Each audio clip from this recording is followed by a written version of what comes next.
Bismillahirrahmanirrahim. Assalamualaikum warahmatullahi wabarakatuh. Perkenalkan, kami dari kelompok 2 yang beranggotakan Alda Amalia, Rima Yanti, Aji Apriyatna, Salsa Nabila, dan saya sendiri Yuni Nurrahmi Apriyani.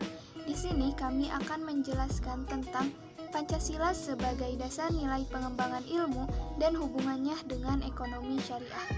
Ada hakikat ilmu pengetahuan. Yang pertama ada pengertian ilmu pengetahuan dan teknologi. Apa itu ilmu? Kata ilmu berasal dari bahasa Arab alima dan berarti pengetahuan. Pemakaian kata ini dalam bahasa Indonesia kita ekuivalenkan dengan istilah science. Science berasal dari bahasa Latin, scio, sair, dan juga berarti pengetahuan. Ilmu mengandung 3 kategori. Yang pertama hipotesis, yang kedua teori, dan yang ketiga dalil hukum. Yang selanjutnya yaitu pengetahuan. Secara etimologis, pengetahuan berasal dari kata dalam bahasa Inggris yaitu knowledge. Dalam Encyclopedia of Philosophy dijelaskan bahwa definisi pengetahuan adalah kepercayaan yang benar. Menurut Ghazalba, pengetahuan adalah apa yang diketahui atau hasil pekerjaan. Pekerjaan tersebut adalah hasil dari kenal, sadar, insaf, mengerti, dan pandai. Pengetahuan itu adalah semua milik atau isi pikiran. Menurut Swedi mengemukakan bahwa pengetahuan yang dimiliki manusia ada 4, yakni pengetahuan biasa, pengetahuan ilmu, pengetahuan filsafat, dan pengetahuan agama. Ilmu pengetahuan di dalam ekonomi syariah merupakan salah satu cabang ilmu ekonomi yang menggunakan syariat Islam sebagai landasan teori dan pelaksanaannya. Bentuk dan ciri-cirinya berbeda dengan ekonomi konvensional pada umumnya.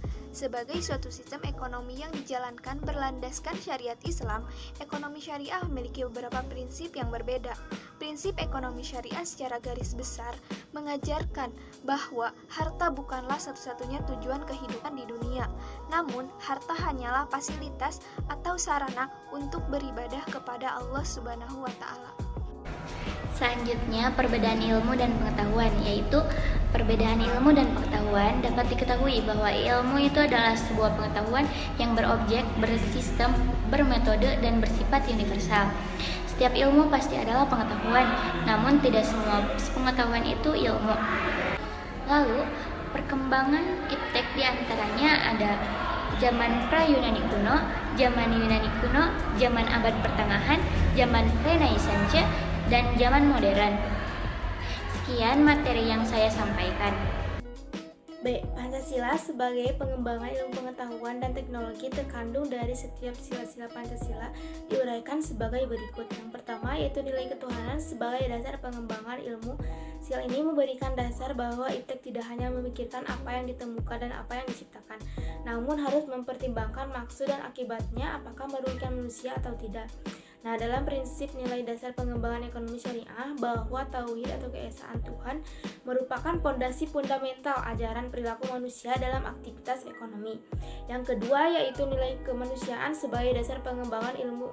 Sila ini memberikan dasar moralitas bahwa manusia dalam pengembangan iptek harus dengan cara beradab karena umat manusia diciptakan ke dalam suku-suku dan bangsa-bangsa. Yang ketiga itu nilai persatuan sebagai dasar pengembangan ilmu. Pada sila ini mendasari bahwa iptek hendaknya dapat menumbuhkan rasa nasionalisme. Yang keempat yaitu nilai kerakyatan sebagai dasar pengembangan ilmu. Dalam pengembangan iptek haruslah bersifat demokratis, artinya ilmu memberikan kebebasan untuk mengembangkan iptek, namun harus menghargai dan menghormati kebebasan orang lain. Yang kelima yaitu nilai keadilan sebagai dasar pengembangan ilmu. Dalam prinsip dasar ekonomi syariah berlaku prinsip adil, bahwa Allah memerintahkan kepada manusia agar dapat berlaku adil dalam segala hal. 1. Urgensi Pancasila sebagai dasar nilai pengembangan ilmu. Menurut Surajio ada 3 faktor. Nah, yang pertama yaitu ilmu harus bebas dari pengadaian, yakni bebas dari pengaruh eksternal seperti faktor politis, ideologi, agama, budaya, dan unsur kemasyarakatan lainnya. Yang kedua yaitu perlunya kebebasan usaha ilmiah agar otonomi ilmu pengetahuan terjamin. Yang ketiga yaitu penelitian ilmiah tidak luput dari pertimbangan etis yang dituding menghambat kemajuan ilmu karena nilai etis itu sendiri bersifat universal. Menurut sastra prateja, setiap ideologi negara itu harus mampu, yang mana Pancasila ini merupakan pegangan dan pedoman dalam pengembangan ilmu pengetahuan dan teknologi. Salah satunya yaitu dengan penguasaan iptek, yang mana saat kita menguasai iptek, kita tetap menjaga persatuan kesatuan bangsa Indonesia sesuai dengan sila ketiga yaitu Persatuan Indonesia. Ada beberapa kedudukan Pancasila sebagai landasan kebijakan pengembangan iptek, diantaranya yang pertama yaitu pengembangan ilmu pengetahuan harus menghormati keyakinan religius masyarakat. Yang kedua, ilmu pengetahuan ditujukan bagi pengembangan kemanusiaan. Yang ketiga, iptek merupakan unsur yang menghomogenisasikan budaya.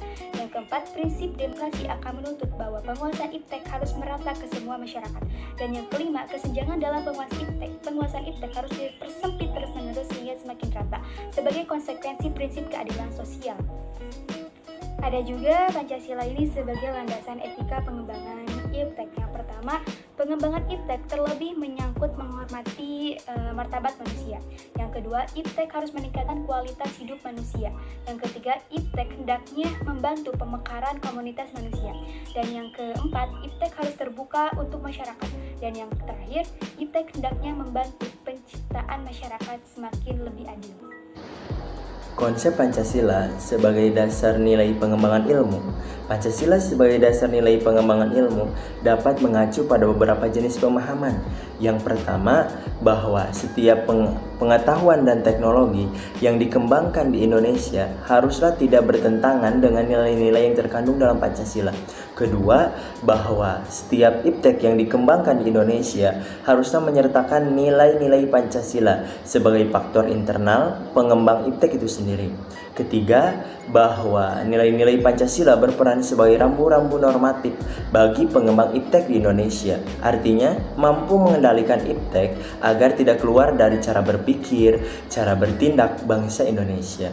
Keempat, bahwa setiap pengembangan iptek harus berakar dari budaya dan ideologi bangsa Indonesia sendiri, atau yang dikenal dengan istilah indigenisasi ilmu.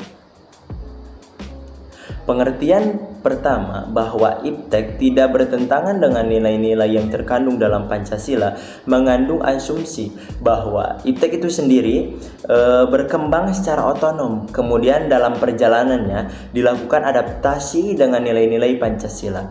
Pengertian kedua, bahwa setiap iptek yang dikembangkan di Indonesia harus menyertakan nilai-nilai Pancasila sebagai faktor internal mengendalikan bahwa sejak awal pengembangan iptek sudah harus melibatkan nilai-nilai Pancasila.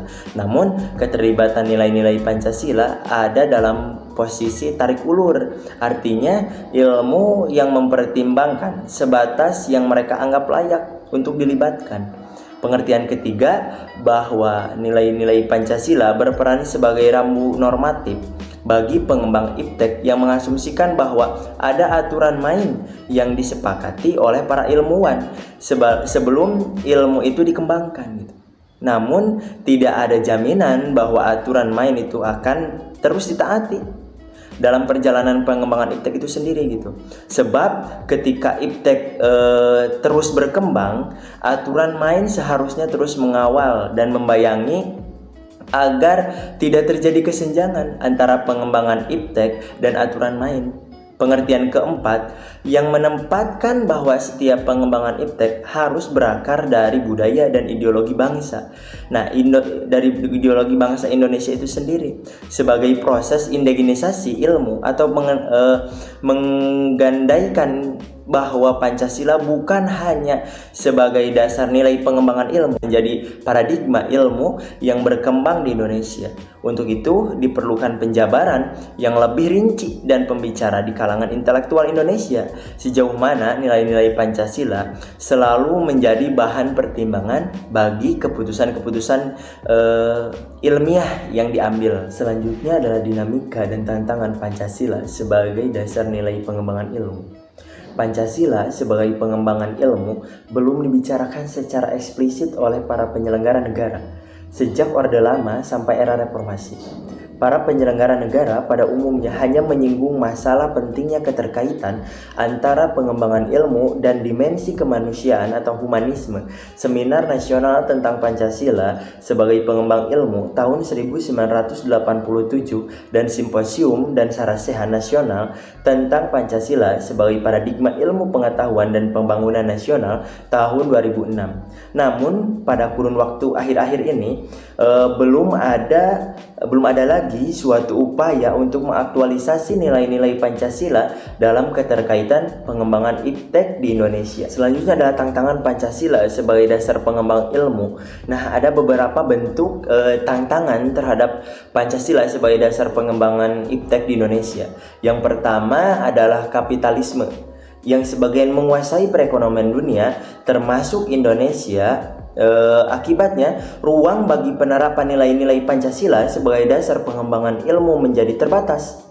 Upaya bagi pengembangan sistem ekonomi Pancasila yang pernah dirintis oleh Profesor Mubiarto pada tahun 1980-an belum menemukan wujud nyata yang dapat diandalkan untuk menangkal dan menyaingi sistem ekonomi yang berorientasi pada pemilik modal besar. Selanjutnya yang kedua adalah globalisasi yang menyebabkan lemahnya daya saing bangsa Indonesia dalam pengembangan iptek sehingga Indonesia lebih berkedudukan sebagai konsumen daripada produsen dibandingkan dengan negara-negara lainnya. Ketiga adalah konsumerisme yang menyebabkan negara Indonesia menjadi pasar bagi produk teknologi negara lain yang lebih maju ipteknya gitu. Pancasila sebagai pengembangan ilmu baru pada taraf wacana yang belum berada pada tingkat aplikasi aplikasi kebijakan negara. Yang keempat adalah pragmatisme yang berorientasi pada 3 ciri, yaitu workability ya atau keberhasilan ya, terus satisfaction atau kepuasan, dan result atau hasil ya. Selanjutnya adalah penyampaian kesan pesan selama pembelajaran Pancasila. Kesan saya selama berada di kelas ini adalah saya mendapatkan ilmu Pancasila secara real, tidak hanya berdasarkan teori-teori itu, tetapi diiringi dengan diskusi dan contoh dalam kehidupan yang nyata. Selama saya mengenyam pendidikan, baru kali ini saya merasakan kelas Pancasila yang menyenangkan. Di dalam kelas ini saya merasakan suasana kelas yang seru, nyaman, namun kondusif. Pelajaran Pancasila tidak lagi membosankan menurut saya. Metode yang digunakan oleh Bapak Nana dan Bapak Adi menurut saya baik. Untuk mendapatkan nilai A, kami sebagai mahasiswa harus aktif dan dengan cara seperti itu wawasan kami sebagai mahasiswa akan berkembang lewat pertanyaan-pertanyaan yang dilontarkan teman-teman atau Bapak Nana dan Bapak Adi itu sendiri. Dalam kelas ini, selain materi, Bapak Adi dan Bapak Rahmat juga suka melontarkan candaan-candaan agar kami tidak bosan dalam pembelajaran pendidikan Pancasila. Saya berharap agar bisa bertemu Bapak lagi di dalam kelas. Kalaupun tidak, saya berharap agar saya bertemu dosen dengan metode ajar seperti Bapak. Terima kasih dari hati saya yang terdalam untuk materi Pancasila yang Bapak berikan kepada kami. Karena berkat Bapak, saya dapat memahami materi-materi Pancasila yang sebelumnya saya tidak mengerti. Untuk pesannya, semoga Bapak Nana dan Bapak Adi selalu sehat dan dimurahkan rezekinya, dan untuk kedepannya semoga lebih baik lagi. Mungkin itu, terima kasih. Wassalamualaikum warahmatullahi wabarakatuh.